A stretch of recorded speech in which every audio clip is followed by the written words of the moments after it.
사도 베드로가 말에 능한 사람이라고 하는 평가가 있죠. 그 반면에 사도 바울은 글에 능한 사람이라, 글을 아주 잘 쓰는 사람이라고 하는 평가가 있습니다. 우리는 우리 주 예수 그리스도의 은혜로, 우리 예수님의 피값으로 우리가 그리스도인이 되었다, 이렇게 주님의 은혜로 새로운 피조물이 된 우리 그리스도인, 우리 자신의 정체성과 당위성을 설명하는 데 있어서 알 수 있는 여러분의 그 지식으로 이렇게 표현해 보시오 하면은 제대로 표현을 못해요. 그저 하나님의 자녀다, 예수님 믿으니까 그리스도인이죠, 기독교도지요, 이렇게 밖에 표현을 못하는 데 반하여서 사도 바울과 같은 경우에는 그 대상에 따라서, 처해진 위치에 따라서, 그 상황에 따라서 얼마나 다양하게 우리 그리스도인들의 정체성과 역할과 당위성을 설명해내는지 우리가 그가 표현한 것들을 읽어보게 될 때 굉장히 맞아 이렇게 무릎을 탁 칠 정도로의 우리가 그런 공감을 느끼게 되고, 특별히 사도 바울과 같은 분은 단어의 연금술사다라고 하는 그러한 우리가 평가를 내리기도 하는 것입니다. 우리가 사도 바울이 우리 그리스도인에 대해서 표현한 것들을 몇 가지로 소개를 해드리면, 우리는 그리스도인의 향기다라고 표현을 했어요. 우리 밖에 꽃이 많이 있죠. 그 꽃에서 향기가 나지 않습니까? 그런 것처럼 우리는 그리스도의 향기다. 또 다른 말로는 우리는 그리스도의 편지다, 이렇게 우리 그리스도인들의 역할을 이렇게 설명해 주고 있는데, 그것을 생각해 보면 정말로 우리가 세상에서 그렇게 살아야 되겠구나, 세상에서의 우리의 역할이라고 하는 것이 그렇구나, 우리를 통해서 그리스도의 향기가 되어야 되고, 우리가 세상을 향하여 나가는 우리가 그리스도의 편지가 되어야 되겠다, 세상의 삶이 그런 식으로 이렇게 되어져 나가야 되겠구나라고 하는 것을 우리가 이렇게 그의 표현들을 통해서 깨달을 수가 있습니다. 또한 우리를 보고 뭐라고 또 얘기하냐면, 우리 그리스도인들은 질그릇 속에 보배다, 이렇게 얘기하는 거예요.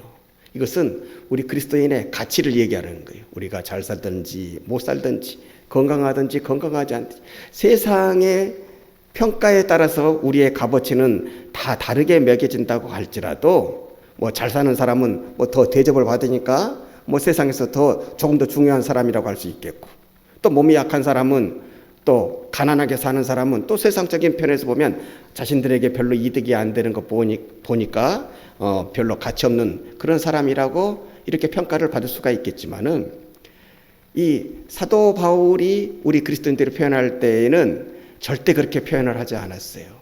우리를 그렇게 생각하지 말고 우리를 질그릇 속에 보배라고 생각하십시오. 우리는 전부 다 약한 사람들 아닙니까? 가난하든지 가난하지 않든지, 건강하든지 건강하지 않든지, 인간이라고 하는 것은요, 하나님이 그날로 그만 살아, 그리고 이제 이리로 올라와 하면은 그날로부터 다 남겨두고 이렇게 하나님이 부르신 곳으로 그렇게 가야 되어 있는 게 인간인 거예요. 그러니까 강한 것 같지만은 약한 것이 인간인 거고요. 약한 것이지만은 정말 하나님의 은혜 가운데에 강해질 수 있는 것이 바로 인간인 것입니다. 그래서 우리는 지극히 연약하고 지극히 보잘것없지만은 질그릇 속에, 여러분 그렇지 않습니까? 질그릇 속에 그 안에 귀한 보석이 들어가 있으면은 그 질그릇은 흙으로 만들어진 꼭 깨지기 쉬운 것이지만은 그 보배를 담음으로 말미암아서 그 질그릇이 가치가 이렇게 상승되는 것 아니겠습니까? 또 그렇지 않습니까? 옛날에 우리가, 지금은 이제 종이가 많이 있지만은 옛날에는 그렇게 좋은 종이가 없었잖아요. 그 물자가 이렇게 귀하던 시절에 고기 같은 것을 어디에다 싸줬습니까? 아시죠? 신문지에다가, 아니면은 노란 그 봉투 같은 거 있지 않습니까? 그런 데다 이렇게 딱 사실은 값이 없잖아요. 그런데 보십시오. 신문지 안에 그 쇠고기가 쌓여져 있을 때에는 그 신문지를 어떻게 들고 갑니까? 이렇게 덜렁덜렁 들고 안 들고 간다. 그게 땅에 떨어질까봐 딱 이렇게 가슴에 안고 가잖아요. 그 신문지가 비싸서 값어치가 나가서 그렇겠습니까? 그 신문지가 싸고 있는 그 안에 있는 쇠고기가 값이 많이 나가기 때문에 그 신문지까지도 그렇게 귀하게 이렇게 좋게 이렇게 대우를 받는 것 아니겠습니까? 우리가 그렇다고 하는 거예요. 우리는 지극히 연약하고 보잘것없고 깨어지기 쉬운 지그릇같이 값싼 존재이지만은 우리 안에 예수 그리스도를 모심으로 말미암아서 우리는 예수님을 안 믿는 이 세상에 어떠한 높은 사람들보다도 고관 대작들보다도 하나님 보시기에 또 우리가 우리 스스로를 생각하기에 더 귀하고 아름답고 가치 있는 존재로 여겨야 한다고 하는 것입니다. 이렇게 우리의 정체성을 질글 속의 법에다 얼마나 이렇게 잘 표현해 내는지를 모릅니다. 또한 오늘 본문 말씀 속에서는 훨씬 더 세상에서의 공적인 존재로서의 표현을 사용하시는데 뭐라고 말씀하시느냐면 우리를 보고 그리스도의 사신이다 이렇게 생각하고 살아요. 우리 권사님 보고 이 세상에 살아나갈 때 그냥 권사님 그냥 이렇게만 생각하고 살아가시는 것이 아니라 세상을 향하여서 나는 우리 주님으로부터 고난을 부여받은 어떤 고난을 부여받았냐면은 그리스도의 사신으로서 예수님을 대신해서 이 세상을 향하여서 나아가는 사신으로서의 고난을 부여받은 사람이다. 이 생각을 가지고 살라는 것입니다. 우리 그리스도인들은. 그러면은 이 사신이라고 하는 것이 무엇입니까? 헬라어로는 프레스부이멘이라고 하고 라틴 말로는 네가투스라고 그러는데 소위 총독이라고 하는 말이에요. 여러분들이 우리가 주기도문 같은 거 읽을 때 그 안에 저기 빌라도가 나오고 있잖아요. 우리가 또 성경에 보면 빌라도가 나오는데 그 빌라도의 직위가 뭐예요? 빌라도의 직위가 총독이라 이 말이에요. 바로 그 네가투스라고 하는 말이 오늘 성경 말씀 속에 그리스도인의 사신이라고 하는 말과 성경의 원어적으로는 똑같은 거예요. 그걸 영어로 우리가 번역해 보면은 훨씬 더 쉽게 얘기할 수 있는데 여러분들도 많이 들어보셨을 거예요. 대사, 주한 미 대사, 또 뭐 레바논 대사, 뭐 스페인 대사 이렇게 할 때 그 대사라고 하는 그 엠버서더라고 하는 그 말이 오늘 성경 말씀에 나오고 있는 사신이라고 하는 말인 것입니다. 여러분, 우리가 그리스도인이 됐다고 하는 것은 그리스도를 대신해서 이 세상에 대사가 된 거예요. 사신이 되었다 이 말이에요. 그래서 제가 여러분들에게 말씀을 드리는 중에 우리는 그냥 사람이 아닙니다. 우리는 뭐 세상에는 뭐 이명웅이처럼 무슨 대통령처럼 누구처럼 또 뭐 장관 누구처럼 연예인 누구처럼 이렇게 세상에 알려져 있지 않은 무명인에 불과하지만은 그래서 우리는 세상에서는 무명인으로 여겨진다고 할지라도 성경적으로 보면 하나님이 보시기에는 우리는 무명인이 아니라고 하는 거예요. 우리는 사적인 사인이 아니라고 하는 거예요. 우리는 하나님이 보기에 또 우리 스스로 생각하기에 우리는 세상을 향하여서 나아가는 하나님께서 보내신 대사요 공인이라고 하는 말씀을 제가 잘 드리잖아요. 우리는 공적인 사람입니다. 우리는 공인입니다. 그래서 세상에서의 삶도 잘 살아야 됩니다. 깨끗하게 살아야 되고 정직하게 살아야 됩니다. 왜냐하면 우리는 하나님으로부터 이 세상으로 파견받은 공인이기 때문에 그렇습니다. 우리를 통하여서 하나님께서 영광을 받으시기도 하고 우리를 통하여서 하나님께 누가 돌아가기도 하기 때문에 여러분들을 통하여서 세상의 사람들이 하나님이 계시는지 하나님이 어떤 분이신지를 알 수 있기 때문에 우리도 세상이 말하는 공인이 아니지만은 엄격한 의미에서 훨씬 더 중요한 하나님이 공인으로 여겨주시는 공적인 사람이다라고 하는 것을 우리가 잊지 말고 살아야 된다고 제가 자주 말씀을 드렸는데 오늘 이 말씀이 여기에 딱 나오고 있죠. 훨씬 더 격 있게 나오고 있죠. 훨씬 더 고난을 많이 받은 것으로 나오고 있죠. 오늘 사도 바울을 통해서는 우리는 그리스도인을 대신하여서 그의 고난을 위임받은 대사다. 사신이다. 엠버서더다. 그 고난을 우리가 가지고 있다. 이렇게 얘기하고 있는 것입니다. 자, 그러면 그런 대사로서의 삶이 무엇인지 또한 그런 대사된 우리가 이 세상을 향하여서 어떠한 마음가짐과 행동거지를 표하면서 살아가야 되는지 우리가 좀 살펴보도록 하겠습니다. 여러분, 대사는 어떤 사람입니까? 대사는 자기가 태어난 자기의 국적이 있는 땅에서 사는 사람이 아니죠. 대사는 남의 땅, 타양에서 남의 나라에서 사는 사람이 대사입니다. 그러니까 대사의 삶의 본질이라고 하는 것은 타양살이인 것입니다. 대사는 본국을 떠나서 다른 나라에서 사는 사람입니다. 그러므로 대사는 언제나 타향살이를 전제로 하고 있다고 하는 것을 우리가 알 수 있는 것입니다. 타향살이를 하는 사람이 대사의 삶이다.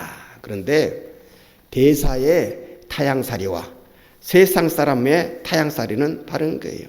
여러분, 세상에서도 우리나라에서 어떤 이유에서건 살기가 어려워져서든지 아니면은 자기 의지에 따라서 외국에 가서 사는 사람들이 있잖아요. 우리나라를 떠나서 외국에 가서 사는 사람들을 우리는 이민자라고 그러잖아요. 그런 이민으로 사는 그런 사람들과 대사로서 그 타국에서 사는 사람의 삶이라고 하는 것은 그 본질이라는 것은 완연히 다른 거예요. 여러분, 이민 가는 사람한테는요, 전부 다 그렇게 충고를 합니다. 조언을 합니다. 너 이제 이곳을 떠나서 남의 나라에 가서 살잖아. 이제 그곳에 가서 네가 정착해서 살 거잖아. 그러면은 이곳에 있는 생활 습관은 다 잊어버려. 그리고 그곳의 문화, 그곳의 사고방식, 거기에 빨리 적응을 해야 네가 그곳에서 잘 정착할 수 있어. 잘 살 수 있어. 이민 가는 사람한테 하는 최고의 조언은 이 땅의 것은 다 잊어버리고 하는 거예요.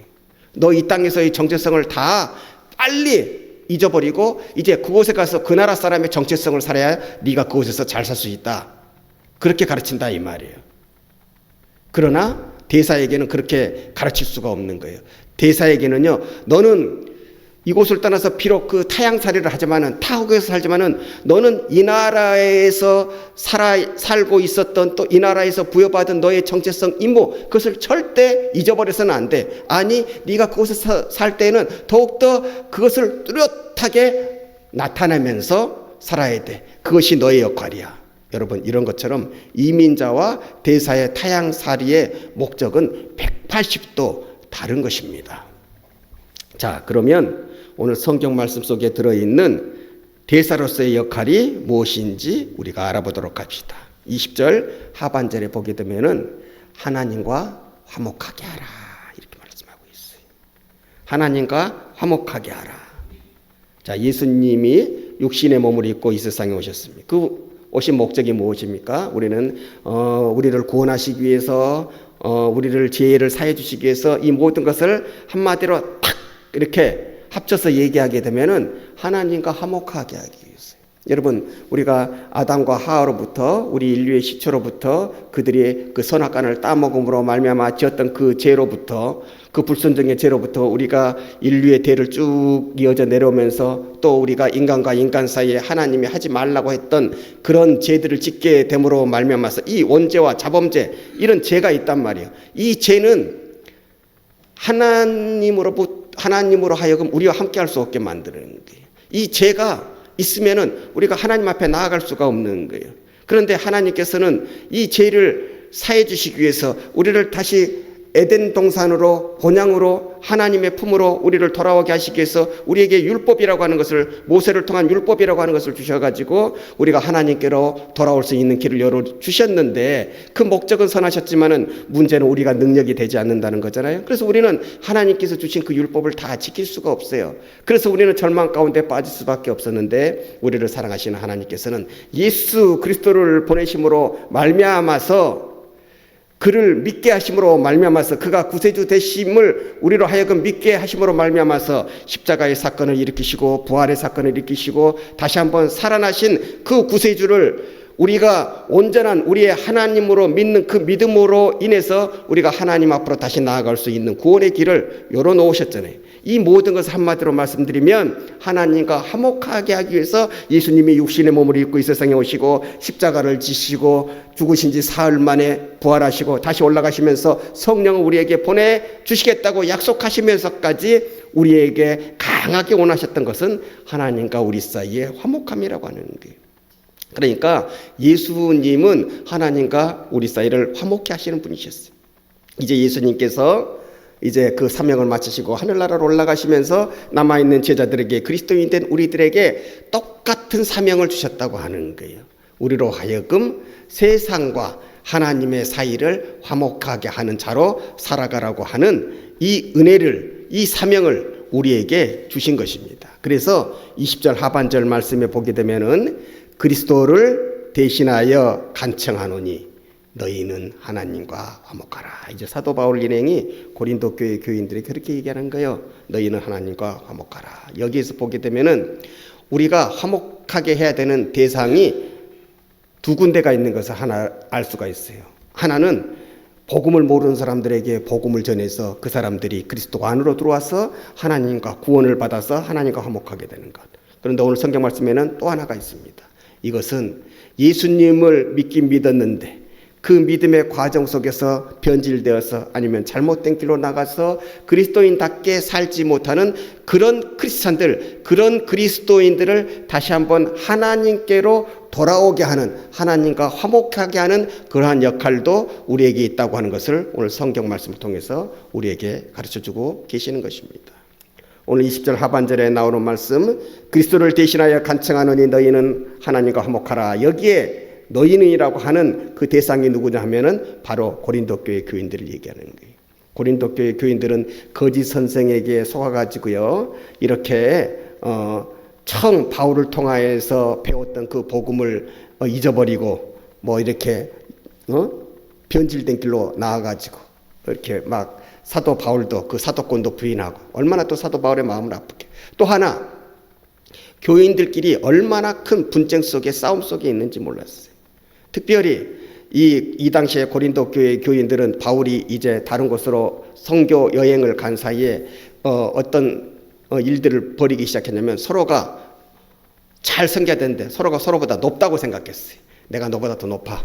고린도 교회는 방언도 은사도 참 많이 쏟아진 교회였거든요. 그러니까 방언하는 사람들은 방언하지 못하는 사람들을 보고 너는 왜 방언도 하지 못하니? 그러면은 넌 나보다 더 은혜적으로 한삭 뒤떨어진 사람이야. 너하고 나하고는 이 영적으로 굉장히 차이가 나는 사람. 이런 데 있어서의 분란도 있었고요. 특별히 파로도 많이 나눠져 있었어요. 바울파라고, 나는 바울로부터 복음을 전수받은 나는 바울파야. 나는 아볼로파야. 나는 또 예루살렘에 있는 특별히 예수님의 큰 제자들로부터 나는 복음을 전해드린 파야. 나는 사도 바울하고는 상관이 없어. 이렇게 또 무슨 예수파 또 이렇게 해가지고 이런 여러 가지 파로 나누어져 가지고 서로 싸우고 있었단 말이에요.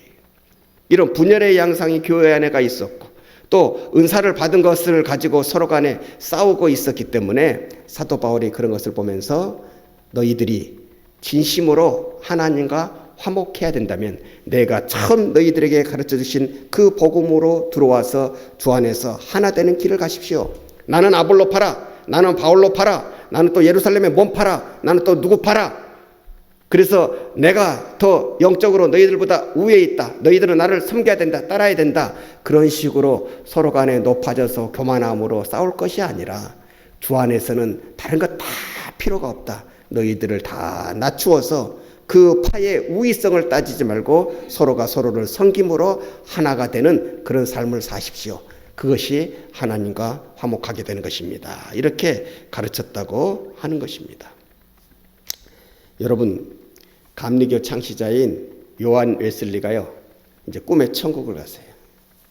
그 당시에 이제 요한 웨슬리 같은 경우에는 이제 그 당시에 교회들이 여러 가지로 하나님 보시기에 이렇게 좋은 쪽으로 가지 못한다고 생각을 해서 내가 우리 그리스도인들을 개혁을 해야 되겠다. 우리 기독교를 개혁을 해야 되겠다 해서 세운 게 그 감리교거든요. 우리가 알고 있는 그 감리교를 만들었는데 이제 그런 이제 감리교가 꽤 이제 부흥을 하게 되고 그리고 이렇게 이제 감리교의 큰 지도자로 이렇게 각광을 받던 이 요한 웨슬리가 어느 날 꿈을 꿨는데 이렇게 천국에 갔어요. 그래서 이제 천국에 가서 딱 가 있는데 천사가 이렇게 딱 자기 앞에 나오는 거예요. 그래서 천국에 갔으니까 이제 궁금하잖아요. 여러 가지로 자기가 해놓은 일들에 대해서 궁금해서 여러 가지로 물어보는 거예요. 그래서 뭐라고 물어봤냐면은 천사님, 이 천국에 장로교가 있습니까? 장로 교인들이 천국에 있습니까? 많이 왔습니까? 그렇게 물어보니까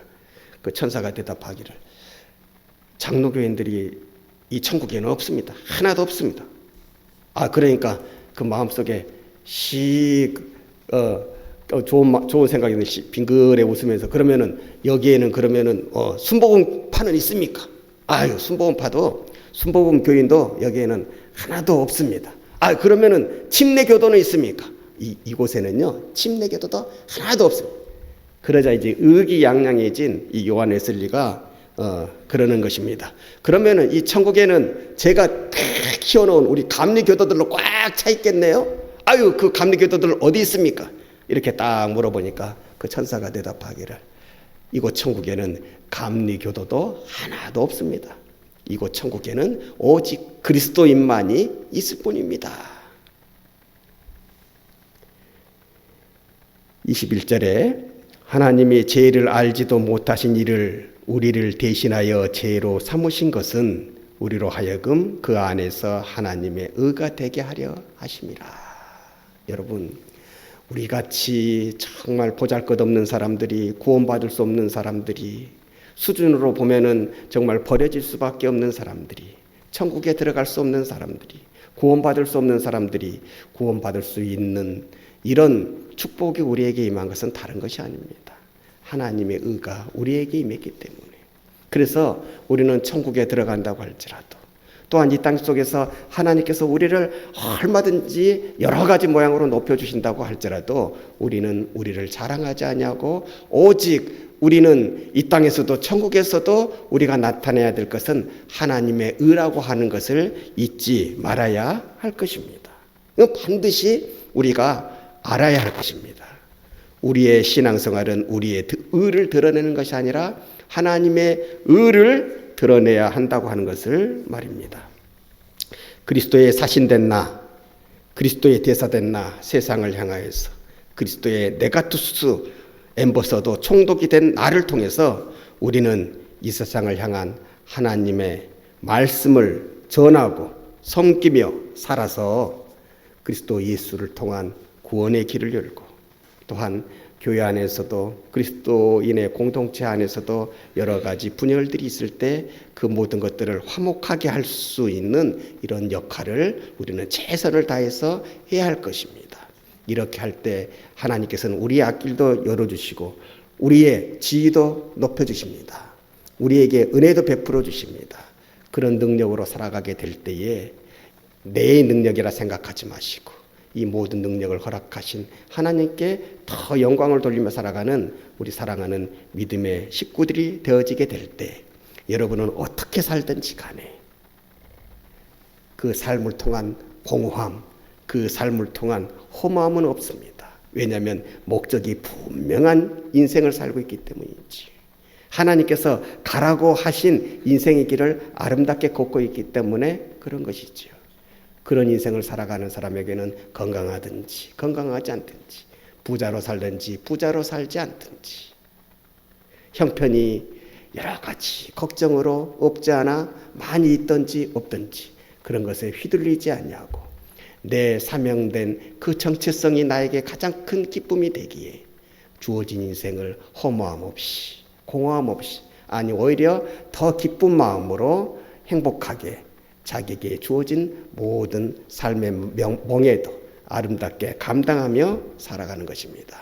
우리 믿음의 식구들이 이 하나님의 대사된 인생, 그리스도인의 온전한 정체성을 살리며 살아가시는 귀한 식구들이 되시기를 바랍니다. 그 사명 감당하려고 할 때 하나님께서는 그 사명을 온전히 완수하게 하시기 위해서 그 삶에 필요한 세상의 여러 가지 조건들도 은혜로, 축복으로 우리의 삶 가운데 허락해 주실 것입니다. 이 아름다운 은혜 속에 하나님께 영광을 돌리며 살아가는 우리 귀한 믿음의 식구들과 가족들이 되어지시기를 주님의 이름으로 간절히 축원합니다.